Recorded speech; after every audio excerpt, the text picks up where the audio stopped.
Olá, doutora Andréia, minha vice-presidente da Comissão Nacional das Mulheres Agraristas da UBAL. Boa noite.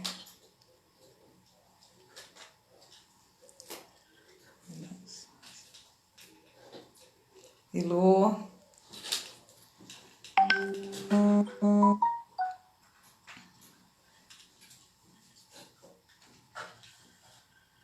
A gata tá aqui dentro, por favor, tira ela.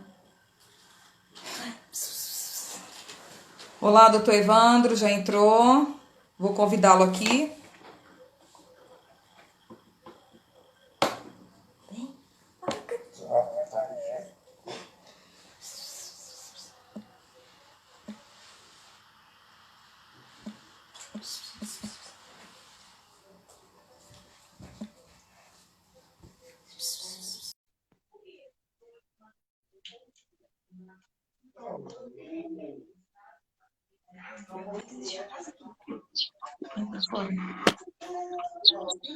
Olá, doutor Evandro. Olá, Boa noite, tudo bem? bom, doutora Roberta? Boa noite, tudo bom? Tudo bem. Vamos lá, né? Gente, estou tentando tirar uma gata que está aqui dentro do quarto. Sai, Flor, por favor. Vem, Flor. Tá bom, deixa ela quietinha ali. Se ela incomodar, eu chamo ela, peço para o menino tirar. Eu tinha pensado que eu tinha perdido. É a minha primeira vez. É Vamos lá. mesmo. Boa noite, pessoal. Saudações agraristas. Eu quero aqui fazer as minhas considerações, agradecer a presença de todos. Hoje eu estive em Presidente Prudente dando uma entrevista falando da importância da mulher no agro e fizeram bastante perguntas, é como se fosse uma live, a rádio, ela faz uma apresentação pelo Facebook, né, gravado, e tive bastante perguntas com relação ao BAL e advogados querendo saber se a comissão aceita homens, né? Eu falei, não, a comissão é um braço da UBAL e ela tem uma representatividade feminina, mas a gente tem a instituição, que é a União Brasileira dos Agraristas Universitários, que trabalha nas questões das demandas agrárias, representativa em todo o Brasil, e que nós estamos abertos para receber novos filiados, novos sócios, né, se tivesse interesse. E bastante gente pegou meu telefone e quer entrar na UBAL, diz que é um assunto muito interessante, que nós temos deficiências de advogados agraristas no Brasil, e pessoas que estão interessadas em fazer curso, gente, com a UBAL. Nossa, eu fiquei maravilhada, sabe? Eu falei, olha, gente, graças a Deus a instituição só está crescendo, o interesse em estar no nosso meio, de se filiar, de conhecer, de estudar as demandas agrárias, são grandes, são necessárias, são precisas, né? E... Que barulho é esse, Danilo? E assim, a gente precisa, né, dessa divulgação da UBAL. A UBAL está bem representada, está bem reconhecida, as pessoas estão tendo interesse. E o que eu quero dizer com isso para todos que estão nos ouvindo agora? Que há uma necessidade de divulgação da UBAL de todos os lados, não só da comissão, mas dos homens, né? De fazerem lives, de fazerem eventos agraristas para alcançar esse público de advogados que é imensurável, né, no Brasil. Então, fica aqui o meu recado, né, para que todos os agraristas homens que estão nos assistindo aqui pensem mais em fazer lives, dar estudos, que está chamando a atenção a instituição, a UBAL, na realidade, né? Porque me foi perguntada realmente da UBAL, não tão somente da Comissão das Mulheres, né? Que, graças a Deus, é uma comissão de dar gosto, é uma comissão prazerosa de trabalhar, uma comissão de compromisso e de credibilidade hoje no país, né? As pessoas, mulheres, nos procuram, querendo entrar, todas falando muito bem, e que a divulgação seja cada dia maior e melhor para que a UBAL chegue nos seus objetivos, que é entrar nas universidades, levando um direito agrário levado a sério, um direito agrário consistente, com fundamento, para que a instituição chegue nos altos patamares desse país, que necessita, que um deles é o MEC, né? Para que a matéria seja divulgada, para que os nossos mestres tenham os lugares nas universidades para levar o direito agrário, que é muito importante, gente, porque eu sou uma prova viva de que a falta do conhecimento do direito agrário é grande, né? 5 anos de faculdade, eu nunca ouvi nenhum dos meus professores falando que existia o direito agrário no Brasil, né? Alguns advogados mais antigos, que fizeram faculdades há uns 20 anos atrás, ainda tiveram o privilégio de pegar essa matéria. E o Brito está falando, mas a matéria deve ser ensinada de forma certa. Com certeza, a UBAL está aqui para isso, com os melhores agraristas do Brasil. Eu faço questão de falar que nós temos os melhores agraristas dentro da UBAL, pessoas que estão engajadas, pessoas que estudam realmente o direito, têm conhecimento de causa, que trabalham há anos com esse ramo do direito e que representam muito bem. Então, a UBAL, graças a Deus, está bem representada, a gente percebe pelas lives, pelas formas que estão sendo levadas as conversas, os ensinos, os estudos e os projetos que nós temos, né, para levar o direito agrário, né? Hoje mesmo eu falei que nós íamos ter essa live, né? Um advogado falou, olha, eu quero ver, eu quero aprender, eu quero fazer um curso. Eu achei isso muito importante, viu, doutor Evandro? Se tiver aí projetos de estudo, já vai preparando, porque a UBAL está sendo reconhecida e vão pedir muito mais da gente, porque a quem muito é dado, muito é pedido, né? Eu acredito que a UBAL, ela está assim hoje num patamar de como a gente tem divulgado, levado muito a sério, um trabalho que está sendo reconhecido, está sendo alcançado pelas mídias, né? Que hoje é o maior fortaleza de marketing são as mídias, né? Então, assim, a gente tem que preparar o melhor, viu, Albenir Querubim? Preparar um belo de um curso aí, porque o pessoal está sedento, o pessoal quer estudar direito agrário, o pessoal entendeu que o Brasil hoje precisa de ter segurança jurídica agrária e que precisa estudar, ter conhecimento de causa para trabalhar num país 100% agro, ok? Doutor Evandro, já falei demais, né? Tá ótimo. Acho que tivesse um bom gancho para iniciar. Ótimo. Então, o senhor pode fazer na sua apresentação, dizer a sua atividade aí, né, do direito, as instituições, teu trabalho como advogado, teus anos de advogado, tua experiência, e agora a gente quer ver aqui na íntegra, e lembrando que tem bastante gente te assistindo, querendo aprender direito agrário. Eu acho que é mais um bom bate-papo entre a gente. Sim, e eu sim. queria começar, então, falando a você e a quem está nos ouvindo, né?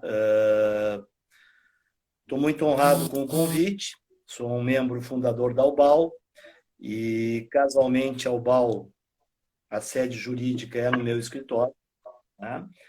Enfim, sou da primeira turma do direito agrário, né? Do IUMA e aquela. Sim. Eu já resolvi fazer já quase 30 anos, com mais de 25 anos de advocacia, fazer essa pós, e para mim foi uma grata satisfação.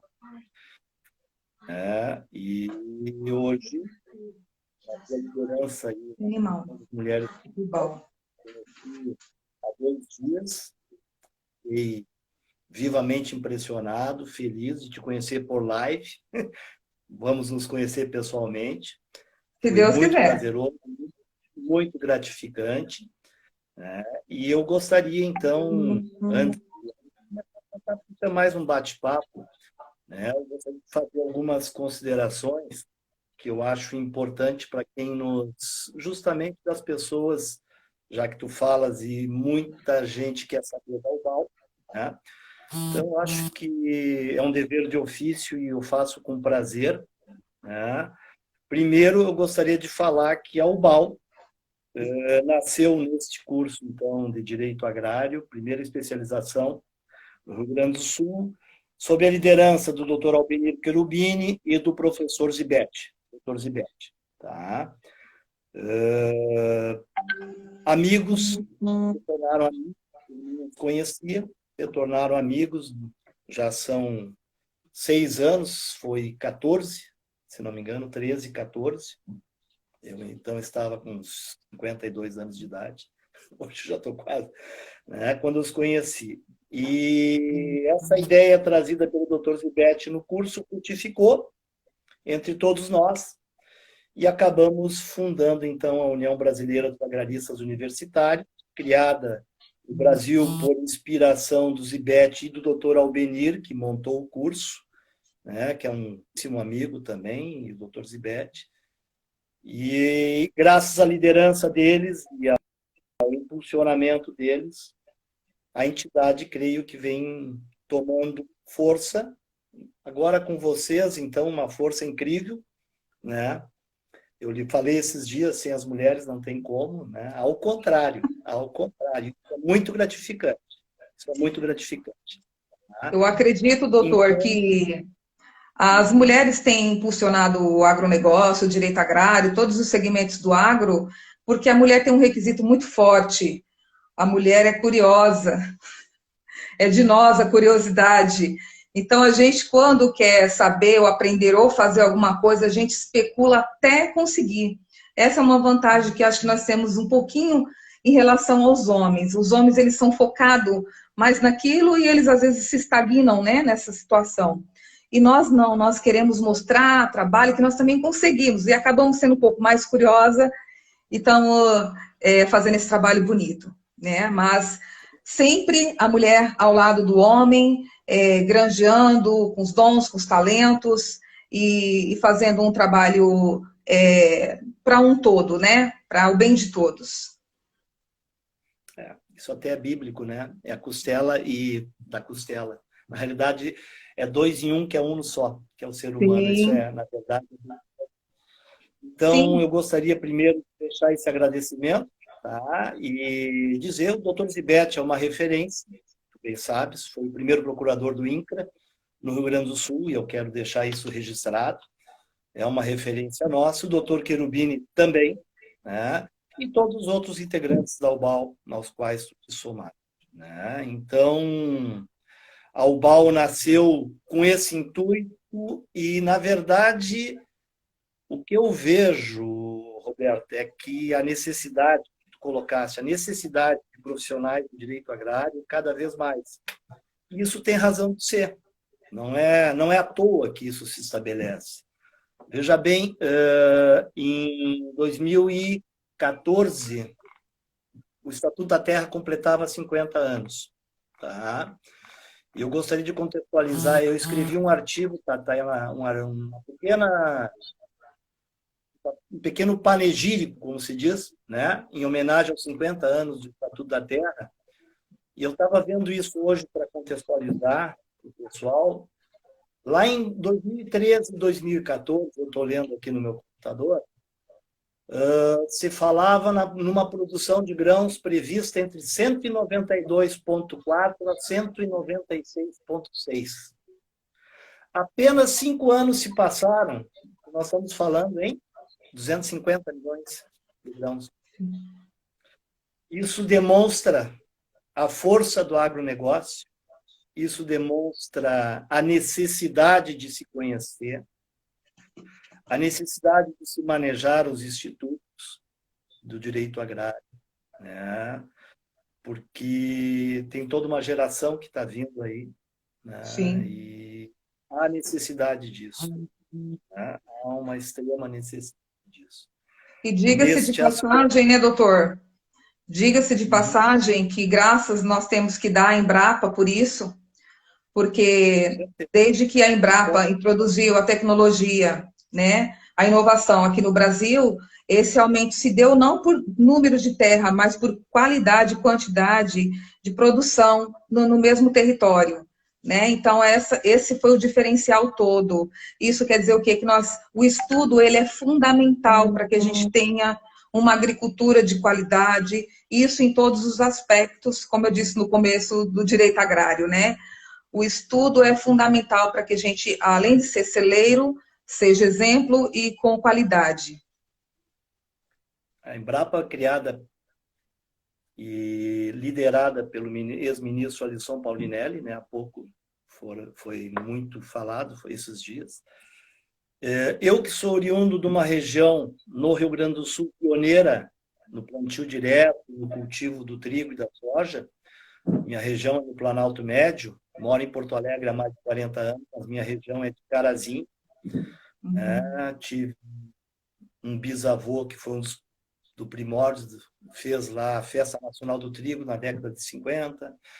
Meu pai foi produtor na década de 50, no início da mecanização agrícola no Brasil. Meu avô também teve terra. Hoje, meu sogro e minha sogra têm terras, não exploram, como arrendam tão somente. O que você viu, eu estou com 58, sou novo, mas o que você viu nesse tempo todo no país e no desenvolvimento, e aí tu falaste na Embrapa, eu me recordo muito bem a nossa região. Muitos gaúchos imigravam, saíam do Rio Grande do Sul e começaram. Norte do Paraná, Mato Grosso. Tenho muitos amigos do meu pai em Campo Grande, gente que plantou com ele, que tem campo lá. Era, na época, como se explorar o cerrado brasileiro. E isso deve-se muito, muito, muito, muito à Embrapa, né? A exploração, o manejo de sementes, tu trabalha com sementes, vocês, marido, o manejo de sementes adaptadas, porque nós somos um continente. O Brasil é um continente. Então, nós somos o quinto maior país de extensão territorial do mundo, né? Na verdade, e apenas 7%, se eu não estou equivocado, no agronegócio, com essa produção toda que temos, com a segurança alimentar que já proporcionamos, não só internamente, como hoje, um grande país.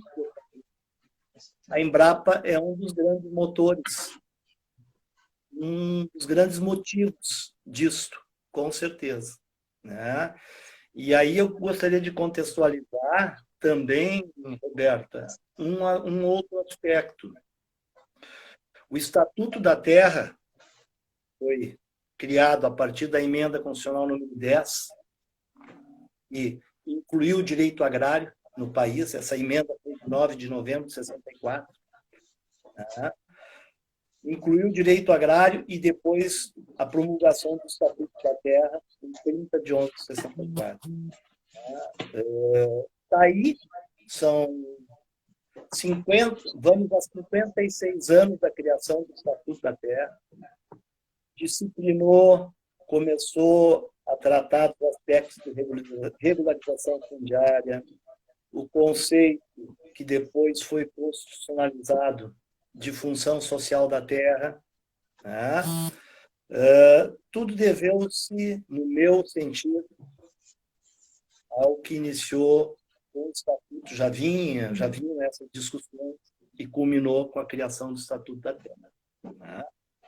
E esse marco legal propiciou a dar segurança, né, para quem produz, para quem tem vocação, começou a permitir uma exploração mais racional da terra, né? Tanto isso é verdade que, justamente isso, o Brasil, no meu sentido, é injustamente acusado em algumas práticas que são socialmente, ambientalmente indevidas, são totalmente injustas, né? O Brasil hoje é um modelo mundial, do meu ponto de vista, de exploração do agronegócio. É um modelo mundial, serve de padrão de referência. E tanto isso é verdade pela nossa produção, né? Então, eu acho que é importante contextualizar essas questões todas para quem nos ouve, né, para as gerações mais novas que vêm vindo, para quem está iniciando, né? E justamente o que tu colocaste, um dos motivos, um dos motes da UBAL pelos quais se bate justamente o doutor Tibete, é a introdução formal da disciplina de direito agrário nas universidades. Isso é mais do que necessário. É muito mais do que necessário. Por quê? Porque nós somos um país continental, porque nós somos e o seremos o celeiro do mundo. Presumo que continuaremos a ser. Não há nenhum motivo que seja ao contrário. Ao contrário, nós já estamos ponteando, se já não somos o primeiro, na exploração de soja com os Estados Unidos da América, o país mais rico do mundo. Né? Isso não é pouca coisa. Não é pouca coisa. Né? Então, a necessidade da exploração e agrária da forma correta, né? Da forma socialmente e ambientalmente responsável, passa com a disseminação da disciplina de direito agrário. Eu me recordo que quando eu fiz a minha faculdade, lá em 1980, que eu iniciei, né? Há 4 décadas atrás, praticamente, não existia disciplina de direito agrário. A disciplina de direito agrário, na Universidade Federal do Rio Grande do Sul, que foi onde eu cursei a minha faculdade, foi uma disciplina à parte. Você escolheu. Não era uma disciplina da grade normal, né? Por incrível que pareça. Apesar de estar no Rio Grande do Sul, né? Que inclusive eu entendo como um dos berços do direito agrário do país, né? Houve Luiz Fernando Osório e outros procuraram, antes da criação do Estatuto da Terra, tiveram projetos de regulamentação. Né? O que ocorre? Nós não tínhamos, apesar de estar no Rio Grande do Sul, uma universidade federal, e não tinha disciplina do direito agrário. Né? Então, eu acho que isso é fundamental. Né? Eu acho que essa é uma das bandeiras da UBAL, das quais o nosso presidente, o Dr. Tibete, se bate com justa razão. Né? E, dada a situação hoje do país, justamente o que ocorre? Nós temos o conceito criado pelo Dr. Zibete, muito bem colocado pelo Bini, que é a transversalidade do direito agrário. Ele é transversal e justamente por quê? Porque hoje nós não concebemos mais produção agrícola sem. Isso que nós estamos fazendo agora é um pressuposto, tá? Que nós estamos tratando de direito agrário via rede web mundial, disseminando em tese conhecimento. Isso se chama transversalidade, é um exemplo prático do que se fala em transversalidade, dentre outras coisas. Então, eu tenho para mim que, com certeza, a disciplina de direito agrário o quanto antes. E eu tenho a impressão que o governo que aí está, este governo vai ser sensível a isso. A ministra da Agricultura está aí demonstrando uma sensibilidade, e é uma mulher, né? E que trabalho fantástico. E hoje ela lançou um programa, na 5ª edição, para dar subsídio às mulheres, porque o número de mulheres no agronegócio tem aumentado, né? E muitas mulheres não têm condições de entrar no crédito rural, às vezes não tem condições e muitas das vezes elas nem sabem como fazer isso. E hoje o governo liberou esse programa para que desse esse respaldo, esse subsídio para as mulheres. Muito importante. Sim, sim. Eu tenho a impressão que não será... Eu acho que não... Antes dos 4 anos nós vamos ter isso de forma mais presente, né, essa discussão. E no qual a UBAL e vocês, as mulheres, capitaneadas pela tua liderança nesse aspecto, vai ser um dos tantos elementos ou um dos tantos atores, talvez chamados a dar sua contribuição. Né? É uma contribuição para o país. Né? Com certeza. A gente não pode esquecer que a gente é um país de 210 milhões de habitantes, né? Num mundo hoje de 7 bilhões e meio, e que, segundo cálculos, chegaremos a 9 bilhões Até daqui a 2050. até 2050, os quais se estima que o Brasil tem a necessidade de corresponder com 40%.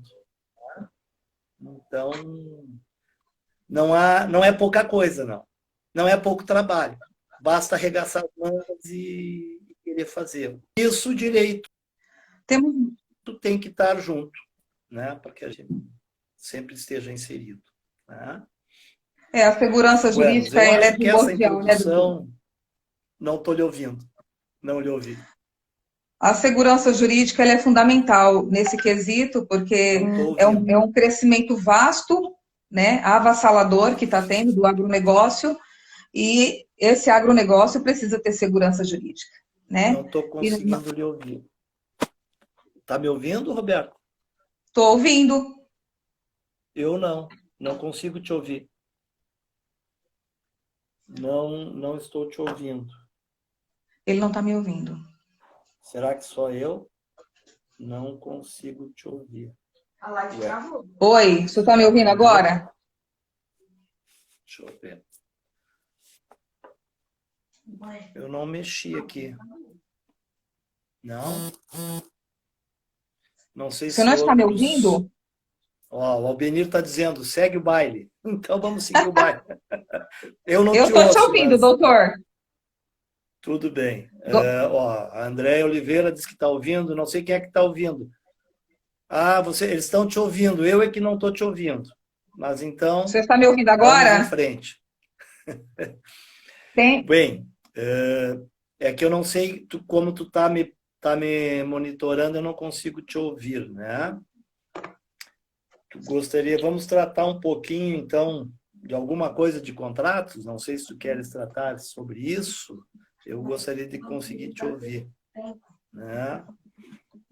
Talvez seja o meu problema, que está todo mundo ouvindo, mas eu não. Vamos ver. Leia o roteiro. Bastante gente que vamos fazer o roteiro. André, tá aí, Andréia. Quem sabe tu gostaria de tratar dessa. Tu me passou algum roteiro, André? André, estou trocando agora. Me passasse Roberta, me passasse um roteiro, né? Vamos tratar um pouquinho, então, do teu roteiro aqui. Você está me ouvindo? Eu vou ler, então, a tua pergunta. Eu acho que é isso para o pessoal, né? Exatamente. Quais são as diferenças de contrato de arrendamento? Qual o mais vantajoso para o produtor entre arrendamento e parceria? Contratos típicos assegurados por lei do Estatuto da Terra geram dúvidas na hora de estabelecer modalidade, ambos exigem tributação, né? Nesse diapasão, produtor, arrendatário, a parte mais fraca, procura um advogado para consultoria. O que eu sugiro? Bem, vamos tratar então dessa tua primeira colocação. Eu não estou te ouvindo, mas tu estás me ouvindo. Sim. Do que seja a diferença entre contrato de arrendamento e parceria. Né? Arrendamento é uma locação. Tá? O arrendamento rural seria como praticamente pensa numa locação urbana. Né? Você cede a terra por um tempo determinado, dentro das regras do Estatuto da Terra, tá? Com um preço determinado. Isso é o contrato de arrendamento que está no Estatuto da Terra, para quem está estudando, conhece bem. Né? O Estatuto da Terra disciplina isso e o Decreto 59566 idem. Tá? Já a parceria é como se fosse um contrato de sociedade. Na realidade, é uma divisão de frutos. Tá? Há uma distinção entre os dois, bem interessante, que é a questão do que é mais vantajoso ou não. depende do objetivo do proprietário da terra e do parceiro ou do arrendatário. Tá? Então, na verdade, esses dois contratos são a espinha dorsal do Estatuto da Terra e que permitiu essa evolução que eu havia comentado contigo inicialmente. Né? São os contratos de parceria e de arrendamento, os principais contratos do Estatuto da Terra. Na realidade, é a sua espinha dorsal. Tanto que são os chamados e denominados contratos típicos. Né? Eles são tão importantes, no meu ponto de vista, na minha experiência, porque, veja bem, o que eu falava lá inicialmente, são mais de 50 anos de Estatuto da Terra. São mais de 50 anos e esses dois contratos são a espinha dorsal do Estatuto da Terra. Tá? Então, são o norte, assim dizendo. Ou se eu tenho que pensar aqui no que talvez eu tivesse Você não está me ouvindo ainda, doutor? Questionamento. Tem uma questão fiscal, né? Como arrendamento é um contrato como se fosse uma locação, eu não consigo te ouvir, mas vamos lá. Como arrendamento é um contrato como se fosse uma locação, na verdade, tu vai tributar ele praticamente como tu tributa uma locação urbana, né? Como pessoa física, nos 27,5%. Tá? Esse é o grande definidor, digamos assim, porque tu não tem o risco. Né? No contrato de arrendamento, tu mitiga o risco, que é diferente do contrato de parceria. Tá? No contrato de parceria, como uma sociedade fosse, uma facto-sociedade fosse, você tem o risco. Ambos, o parceiro arrendante e o parceiro arrendatário, participam do risco. E há a divisão do fruto, do lucro. O que só é dizer que, não tendo lucro, não vai haver fruto para repartir. Isso a grosso modo, porque, na verdade, eles têm bastante nuances depois no desenvolvimento. E aí na problemática, né? Na problemática, enfim, mas em linhas gerais é isso. E a tributação da parceria, justamente por ser uma questão societária, ser perfeita, a tributação é diferente. Né? Você, por exemplo, pode tributar pelo lucro real, cada parte tributa, o parceiro tributa de uma maneira, o parceiro arrendante, o parceiro arrendatário de outra maneira. É uma participação em lucros, então eles se dão de forma diferente. Né? Essa é uma questão que tinhas me colocado quanto à tributação para tratar. Né? Cada parte vai ter que ver o que é mais vantajoso para um ou para outro, dependendo da sua situação. O que neste ponto eu diria, né, para quem nos ouve? Para quem nos ouve, tá? Tanto quanto aquele dia que nós conversamos. Hoje, o produtor rural ele tem que pensar no negócio dele como uma empresa. Já desde há muito, mas muito mais. Ele tem que tratar o negócio dele como uma empresa. Sim. Então, na verdade, não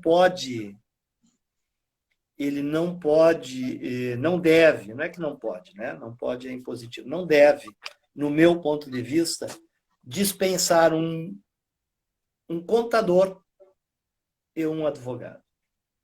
Eu advogo há 35 anos, perfeito? E eu digo isso para qualquer cliente meu, seja do ramo industrial, do ramo comercial, prestação de serviço, do ramo rural. Né? E digo para o pequeno, para exemplificar, porque o sujeito pode ter como eu brinco, uma carrocinha de cachorro-quente. Não importa. Ele tem que ter uma contabilidade e tem que ter um jurídico. Esse é um ponto de vista que eu entendo como fundamental. O produtor rural, muito mais ainda, porque vamos pensar num produtor rural médio, né? Vamos pensar no patrimônio envolvido na produção rural. Patrimônio imobilizado, o patrimônio com o qual ele tem que mobilizar para produzir.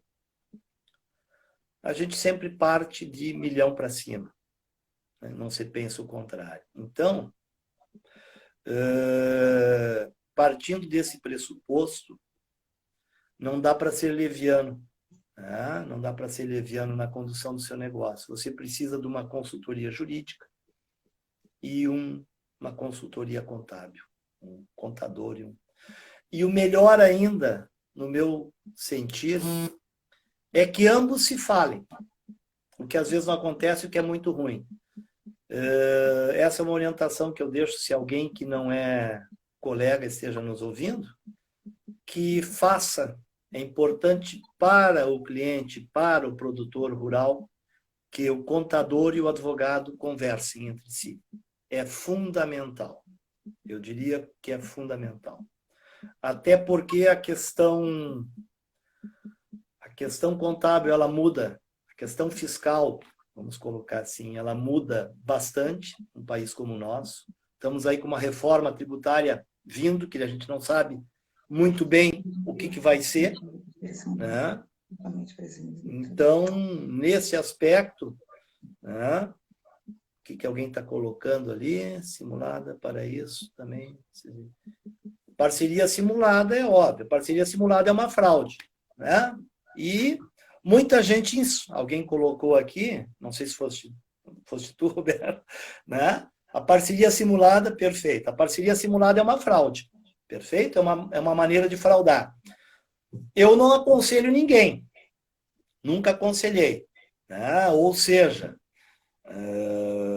às vezes há clientes que querem fazer o que eu chamo de contrato Frankenstein, ou um contrato, uma coisa.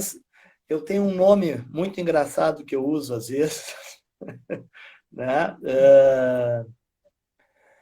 É um contrato hermafrodita, ele não sabe se é uma coisa nem outra, ele quer ter ambos os dois, entendeu?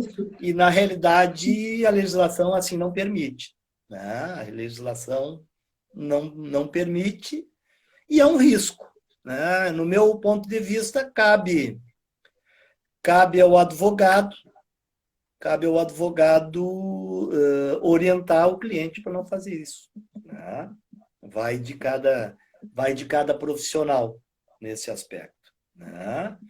Inclusive, como está colocando aí o Albenir, crime tributário. E eu diria mais, né? Eu diria mais. O fisco está cada vez mais de olho nisso. Perfeito?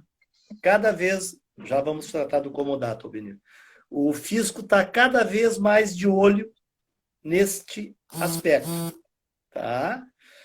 Então, aquele produtor que tem por hábito querer ter o resultado da parceria, mas com a garantia do contrato de arrendamento, que seria um contrato hermafrodita, né? Eu entendo que ele está correndo um risco, né? Está correndo um risco bastante grande. E hoje, qualquer multa na área fiscal, você tem o imposto suprimido, a multa, a correção monetária.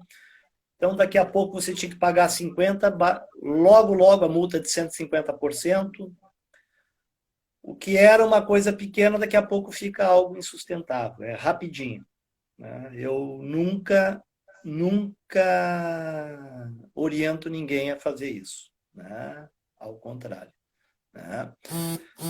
Mas tem alguns contadores que orientam. O parceiro pode ser cúmplice, né? Está colocando o economista Marcos aqui, eu vou tentar responder um pouco dos questionamentos. Não podemos trabalhar na contramão da tão sonhada segurança jurídica. Exatamente. Na verdade, esta é a função do Poder Judiciário, né? O Estado juiz está aí para isso, para dirimir as dúvidas, né? Infelizmente, nós temos as inseguranças, né? Então, o que eu posso colocar? Na verdade, trabalhar de maneira certa, em que pese muitas vezes parecer ser mais oneroso, na verdade não é, né? No final não é. Mas é esponte própria, a pessoa é que decide, né? A pessoa é que decide, tá? Tu tinhas me colocado uma outra coisa aqui para mim te colocar, que era quanto na morte do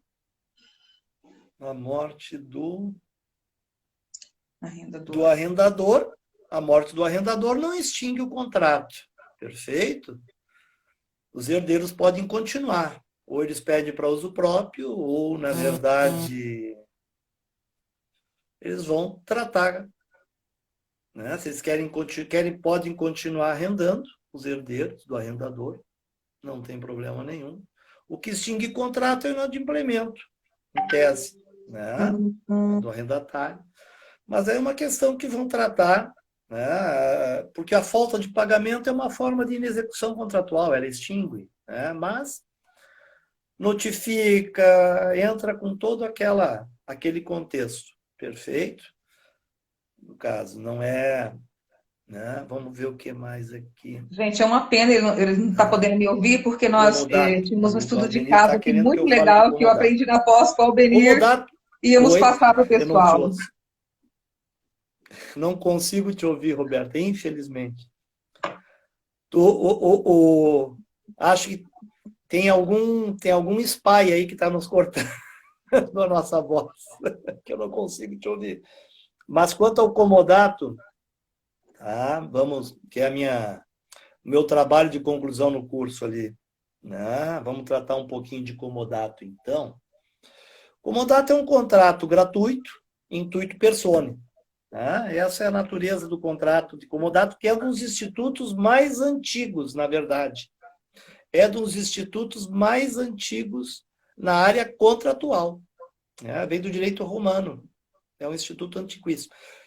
E é o contrato agrário atípico, da forma do atípico, disciplinados lá pelo 38, 39 do Estatuto da Terra, se não me falha, do Estatuto da Terra, né?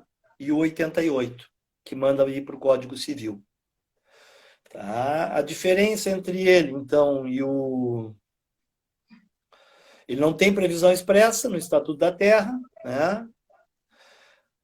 Mas a diferença do comodato civil para o comodato agrário é um aspecto que é importante, né? No contrato do comodato civil, que não tem as amarras do Estatuto da Terra, que é o dirigismo contratual, né? No contrato de comodato agrário, tu não tens a plenitude de vontade, perfeito? Em função justamente da plenitude contratual. O Albenir está pedindo para mim sair e entrar. O que tu acha, Roberta? Ótimo. Saio e entro? Tá, Isso. vamos tentar de novo. Tu me convidas? Sim. Ou eu vou sair e vou entrar, então? Vamos ver. Se eu sair, entra e eu chamo.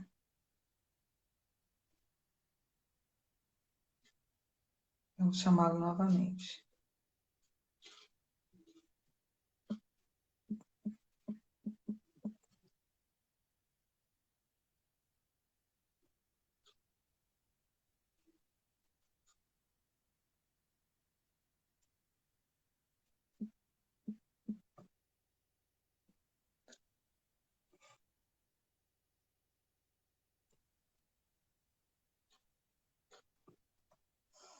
Vamos ver.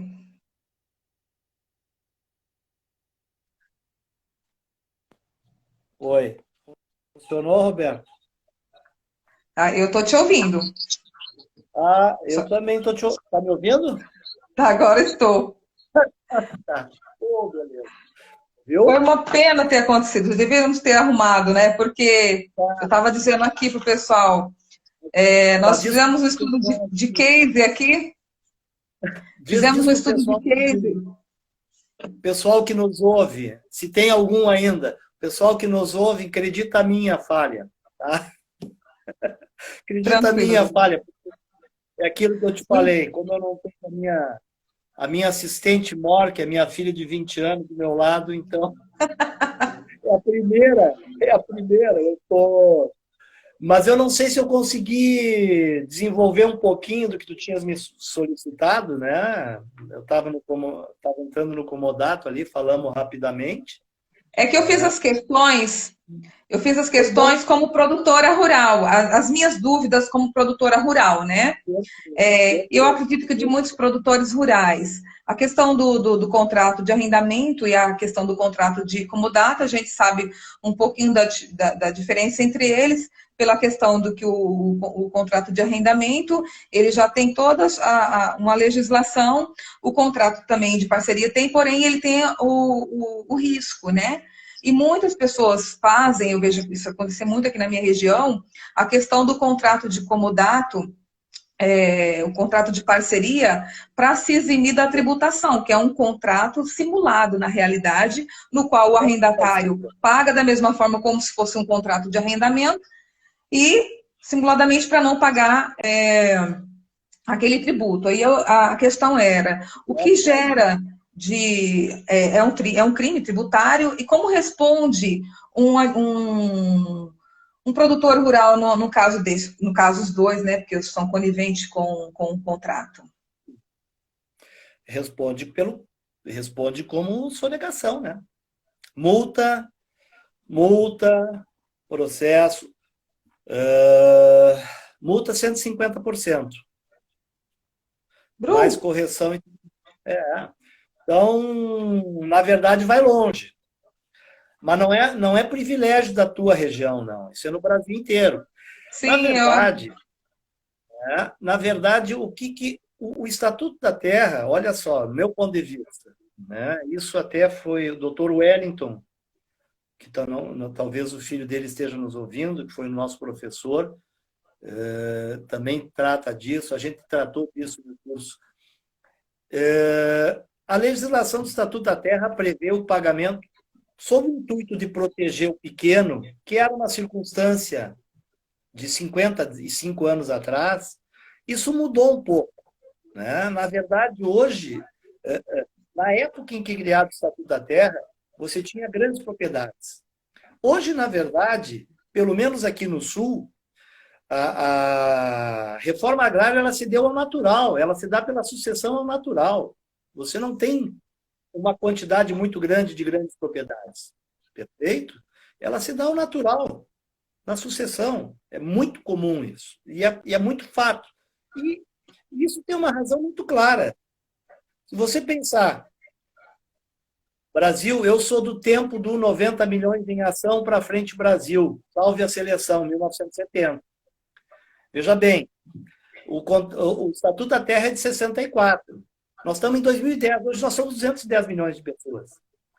Até por uma questão de pura lógica, não precisa pensar muito no meu ponto de vista, por pura lógica, um país que tinha 70, 80 milhões de pessoas, digamos, se tinha 90 em 70, eu estou inferindo que em 64, à época, nós deveríamos ter 60 milhões de pessoas, talvez. Um país que mais do que duplicou, somos 210 milhões, é natural que a reforma também comece por isso. Outra, na época nós éramos um país rural, hoje nós somos um país 70%, 80% urbano. Essa circunstância é importante. Então, mas veja bem, eu sou muito fã do Estatuto da Terra porque um diploma pensado naquela época, ele ainda serve para regular as relações. Ele precisa de adaptações. Por exemplo, justamente esse pressuposto da hipossuficiência, né, do arrendatário, muitas vezes isso hoje mudou. O arrendatário é mais forte, é uma empresa, alguém muitas vezes com mais condição econômica do que, ou mesmo muito mais econômico ou financeiro, ou os dois, do que o proprietário da terra. Né? Entendeu? Então, esse é um aspecto.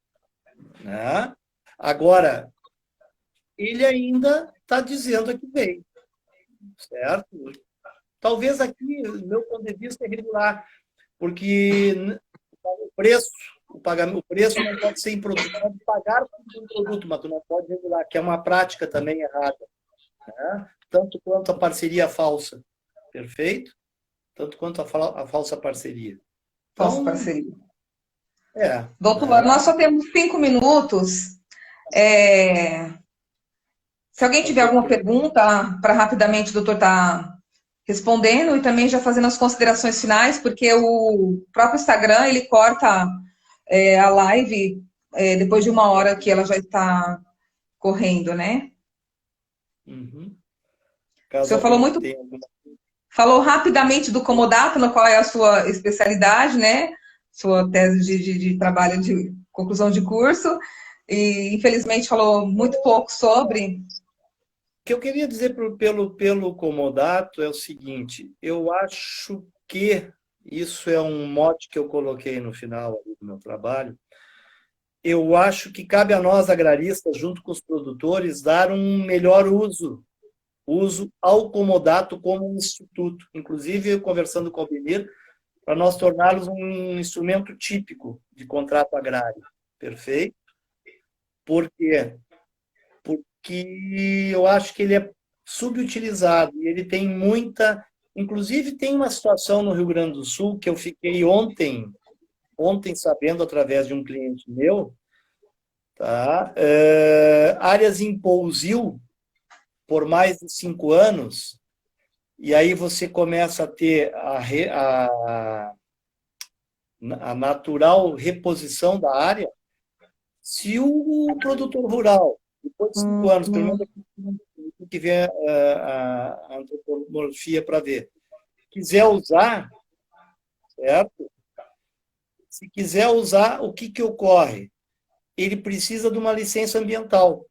Talvez aí, e isso foi uma coisa que me ocorreu aqui, eu estou falando isso na live nesse instante. Talvez aí seja um bom uso para o comodato, para não caracterizar justamente uma área que está em recuperação. Entendeu?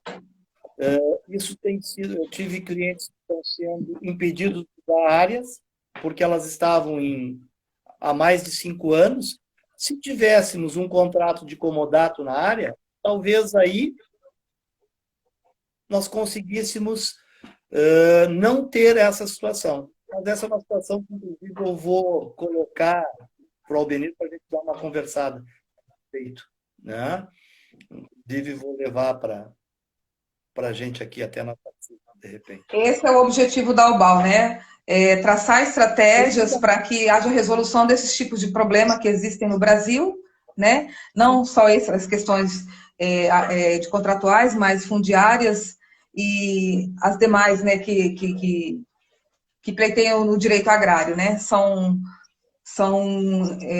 necessidades que precisam ser resolvidas urgentemente para que haja viabilidade para sanar esses problemas que causam impedimento de arrendamento, impedimento de posse de terra, de tantas coisas que estão travadas no país ainda, né? Esse é o nosso objetivo, trazer soluções. A UBAL está aqui para isso, para trazer, é uma questão bem importante a ser estudada.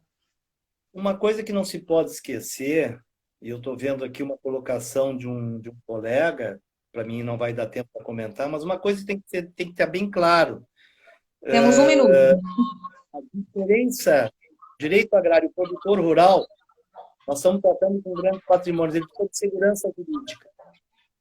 Ele precisa de segurança jurídica, porque, e você como produtora rural que és, tu sabe, não se projeta uma produção rural de um dia para o outro. Então, a segurança jurídica é fundamental. Então, por isso a importância do Estatuto da Terra. Por mais de ter 55 anos, é um instituto que ainda serve ao país. E deve ser saudado, no meu ponto de vista, por todos os agradecidos. Tá bom? Você pode fazer as suas considerações finais, porque já estamos encerrando. Tá? Eu quero agradecer a sua presença. Desculpa o que aconteceu, mas faz parte das lives, né, no nosso país. Nossa internet ainda é fraca. Né? Muito obrigada pela sua presença. Eu estou debutando, te agradeço, prazer te conhecer e espero que eu tenha conseguido contribuir para quem nos ouviu em alguma coisa. Né? Acredito que sim. E a mensagem que eu gostaria de deixar é: acreditemos no Brasil, porque o Brasil merece e precisa, e a gente está aqui para isso. Eu acho esse é o Gostaríamos ponto. também de estar convidando para uma outra oportunidade, se possível, com a Albenir Querubim mesmo, para falar melhor da questão dos contratos agrários, na qual vocês têm mais conhecimento de causa, para que o nosso público possa entender melhor essas questões. Ok, obrigado. Eu que te agradeço o convite e a atenção. Foi um prazer. Por mais que a gente tenha tido esse probleminha, mas acho que deu para passar alguma coisa, com certeza. Né?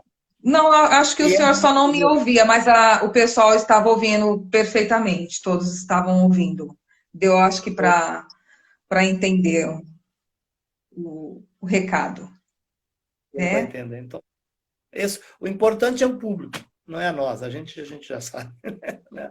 Com certeza. Com certeza, doutor. Muito obrigada. Tá?